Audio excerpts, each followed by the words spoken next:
What's good, people? It's your boy Icarus Gray, and this is anime. Before we get into this video, make sure you hit that like button, hit the subscribe, hit the bell so you can be notified for the next video. Let's get into this. So, brand new year, and I wanted to do a quick refresher course on experiencing anime. You may just be starting anime and not know a whole lot, and that's what this video is for. So let's dive into it. One, well, there's anime, which is simply animated cartoons. Pretty simple. You're already an expert. So what's the difference between anime and a regular cartoon? Well, it's really just region-based. There's no extra complicated things to it because you've seen a lot of the different connections that you can see in anime in real life media. It's the difference between a Teen Titans Go and Teen Titans 2 Young Justice. The way in which they approach the topics is intensity based. So some are based just for kids, others are for adults, and others are in between where they might take on some serious topics, but don't go much further than that. So no real differences. 2, manga. Manga is Japanese comics.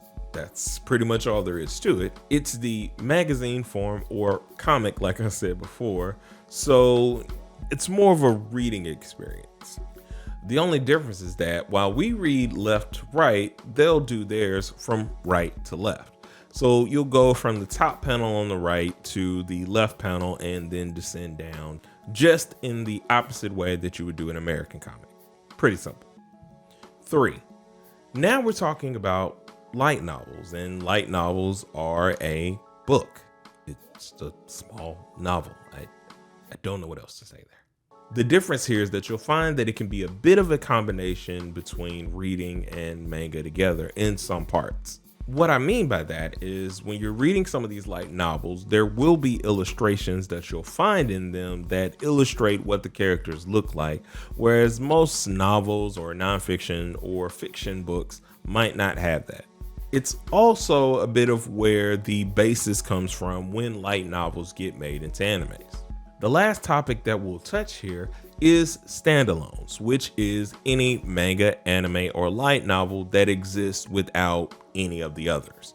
So now that you know the basic fundamentals, I'm going to talk about a little advanced stuff, which is how all of these things coincide together. You just found a new anime to dive into, but you're a bit of a binge watcher. You watch through all of this anime, get to the end, and you still have questions. There's a bit that doesn't seem to be satisfied for you. You go online and you look for another season, and there's no plans to make another season, or are there any plans for the animation to explain to you what it is that you missed? Here's why I would recommend checking out to see if that anime has a manga. If you want to continue the story, a lot of times there's a lot more development in the manga in terms of the characters, in terms of the story, that you may not have gotten in the anime. And it'll scratch that itch of getting more content or more information based on this thing you've just fell in love with. Another thing to note is maybe the anime you're watching was inspired from a light novel, which also can give you the same sense of satisfaction if they don't end it the way you want it to, or they decided to end it early. A prime example of this would be Re:Zero. In the first season of Re:Zero, it was seeming as though they didn't expect to get to a season 2.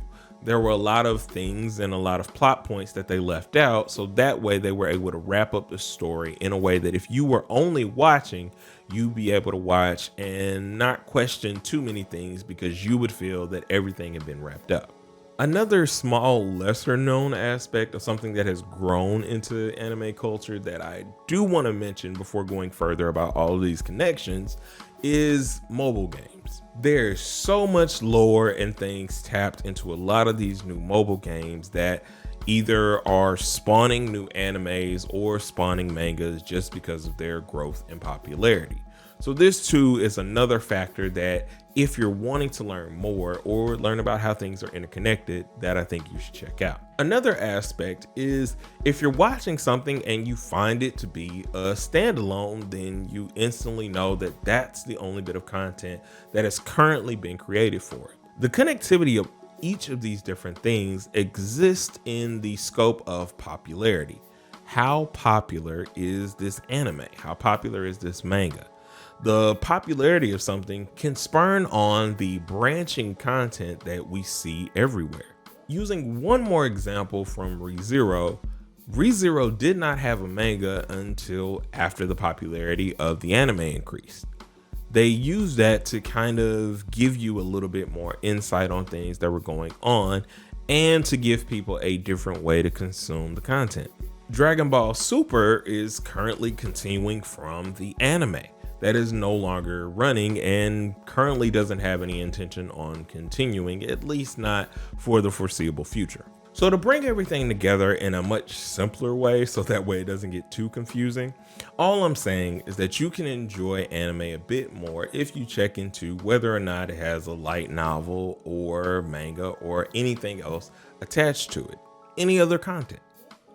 Now, don't feel pressured to look for or go down the deep Indiana Jones hole. Y'all probably don't get that reference. Uncharted.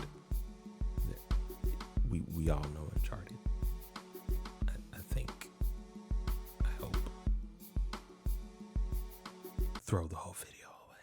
But basically, you get more enjoyment if you know just a little bit more. So honestly, in teaching these basics and trying to bring everything together, I'm trying to expand the world that you've just entered. Maybe there's something you want to know more about that just isn't right in front of you. Here's your way to find it. Here's your map to the expanding world of anime and all of its interchangeable parts. How you want to enjoy anime is pretty cool, and however you do it is an amazing way to enjoy it. I hope that if nothing else, I've added more enjoyment to that factor and giving you a better landscape of things that you're stepping into. So, what did you think of this video? Are there some anime basic things that you'd like to know more about? Leave that down in the comments. Make sure you like, hit the subscribe, and hit the bell so you can be notified for every time that we go live. We'll see you guys in the next one. Peace.